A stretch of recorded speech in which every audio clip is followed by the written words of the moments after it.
துருக்கி and ஜப்பான்ல வந்து பயன்படுத்தப்படுற technique. அந்த டெக்னிக் தான் வந்து இந்த வழக்குல வந்து பயன்படுத்தி இருக்கிறாங்க. இந்தியாவிலேயே முதல் முறையாக முதல் வழக்கில் இப்படி ஒரு டெக்னிக்கை பயன்படுத்தி வந்தான் குற்றவாளி அப்படின்றத வந்து ப்ரூவ் பண்ணி இருக்கிறாங்க. அது என்ன துருக்கி டெக்னிக் அப்படின்னா, இவனோட 3000 வீடியோலயும் இந்த கிரிமினல் வந்து என்ன பண்ணிருப்பான்னா, கிளவரா பெரிய புத்திசாலின்னு நினைப்பு. வீடியோல வந்து தெரியற ரெண்டே விஷயம் என்னன்னா, அவனுடைய ஆணுறுப்பு, இடதுகை, அப்புறம் வந்து தொடை, இந்த மாதிரி அது தெரிஞ்சாதான் உண்டே ஒழிய அவனுடைய நெஞ்சுக்கு மேலேயோ அவனோட முகமோ இப்படி எதுவுமே வந்து தெரியாது. எப்படி நம்ம தான் கண்டுபிடிக்க முடியும் அப்படின்றதா இந்த மாதிரியான குற்றங்கள் பண்ற கிரிமினல்களுடைய மைண்ட் செட் எண்ணம். துருக்கியில என்ன பண்றாங்கன்னா, இந்த போட்டோவை வச்சுக்கிட்டு இவங்க ஒருத்தனை சஸ்பெக்ட் பண்றாங்கல்ல, இவனா இருக்குமான்னு, அவனோட பாடியை முழுக்க வந்து போட்டோ வீடியோஸ் வந்து ஷூட் பண்ணி அதை வந்து ஃபாரன்சிக் தடவியல் ஆய்வின் மூலமாக அதை செக் பண்ணி அப்படி வந்து ப்ரூவ் பண்றாங்க. அப்படிதான் பிரஜ்வல் ரேவண்ணா மேட்டர்லயும் இவன் வந்து அந்த டெஸ்ட்டுக்கு வந்து தயங்குறான், எடுக்க கூடாது அப்படின்னு வந்து மறுக்கிறான். மருத்துவர்களே இந்த டெஸ்ட் எடுப்பதற்கு வந்து தயங்குகிறார்கள். அதற்கு பிறகு நீதிமன்றத்தை அணுகி உத்தரவை பெற்று அவனை வந்து நிர்வாணமாக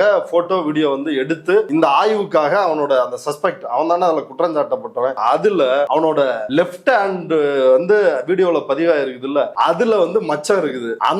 அந்த மச்சம் வந்து அந்த வீடியோலயும் இருக்குது. டாக்டர்ஸ் எடுத்த போட்டோ, போலீஸ் எடுத்த போட்டோல இருக்கிற மச்சமும் அந்த வீடியோல இருக்கிற மச்சமும் பொருந்தி போகுது. அதே போல ஆணுறுப்பில் வந்து தழும்புகள், அந்த தழும்புகளும் அவனுடைய ஆணுறுப்பில் இருக்கிற தழும்புகளும் வந்து பொருந்தி இப்ப இதை வந்து ஒரு டெக்னிக்கலா சயின்டிபிக்கலா வந்து ப்ரூவ் பண்றாங்க. அதாவது அவனுடைய ஆணுறுப்பே அவனை வந்து ஒழிக்கிறதுக்கு எந்த ஆணுறுப்பை பயன்படுத்தி இந்த அட்டகாசத்தை பண்ணானோ அந்த ஆணுறுப்பை ஆதாரமாக மாறி அவனை தண்டனை பெறுவதற்கு காரணமா இருந்திருக்குது. நம்பர் 1. நம்பர் 2 வந்து என்னன்னா,